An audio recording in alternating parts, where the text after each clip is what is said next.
Okay, tutakuwa na somo, tafundisha somo la kusema, je, unajua matendo ni mtaji wa imani wakati wa unyakuo? Naomba tuanzie kile kitabu cha Ufunuo mlango wa 20 mstari wa 11 mpaka mstari ule wa 13. Halafu maandiko yanasema hivi, kitabu cha kwanza kikafunguliwa, lakini baadaye kikafunguliwa kitabu cha pili ambacho Biblia inazungumza, inakitaja na jina, inasema kinaitwa kitabu cha uzima. Inasema hiki kitabu kilipofunguliwa cha pili, watu waliokuwa wamekufa wakafufuka, wakawa wako pale mbele ya huyu mwenye hiki kiti cha enzi. Biblia inasema wakahukumiwa sawa sawa na matendo yao. Hilo la kwanza, yaani jinsi walivyotenda ndivyo jinsi walivyohukumiwa na matendo yao.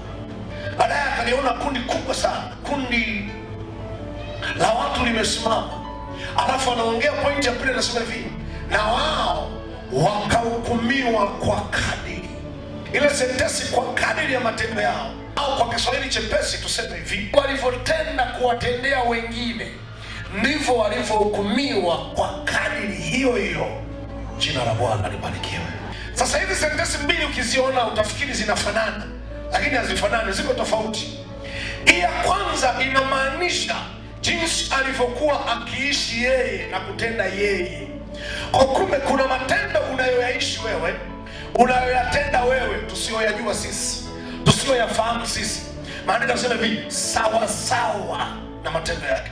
So vile ambavyo ulikuwa ukiishi, ukienenda sawa sawa, anasema wakahukumiwa.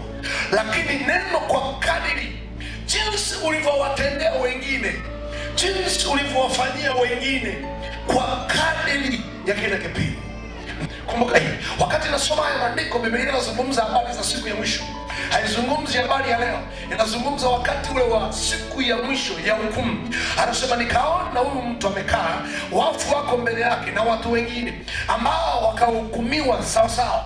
Lakini akaliona kundi la pili, kwa kuna makundi mawili. La kwanza walikuwa wameketi wanasubiriwa kuhukumiwa sawa sawa, lakini la pili kwa kadiri walivyowatendea watu wengine. Hebu soma kile kitabu cha Warumi. Sasa inua kichwa. Hapa tunakutana ile sentensi ya pili ya kwenye kile kitabu cha Ufunuo, wakahukumiwa kwa kadiri.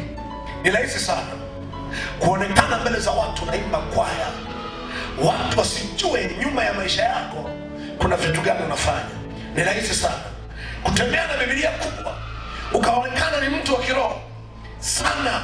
Ni rahisi sana watu kukuappreciate kwamba blaza umeokoka, dada unamcha Mungu.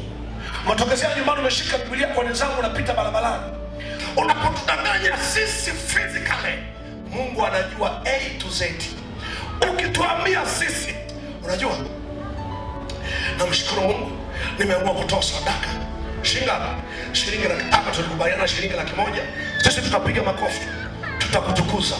But God knows, ile shilingi laki tano, kuna binti amekufa hospitalini milioni moja, akasema umtoe mimba kabla hawajamshtukia kwenye ndoa yake, na ana mimba feki. So akakuletea milioni moja, akakuomba kama daktari, naomba unitoe mimba hii, nakupa milioni moja.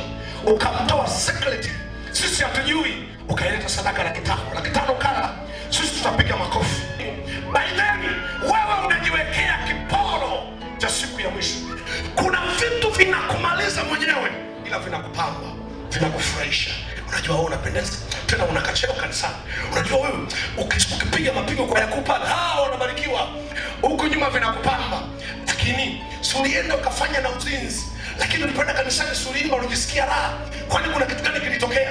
Kumbe unaweza kuwa mzinzi, lakini pia unaweza kuwa unaendelea kusali. It's okay, tuendelee na safari.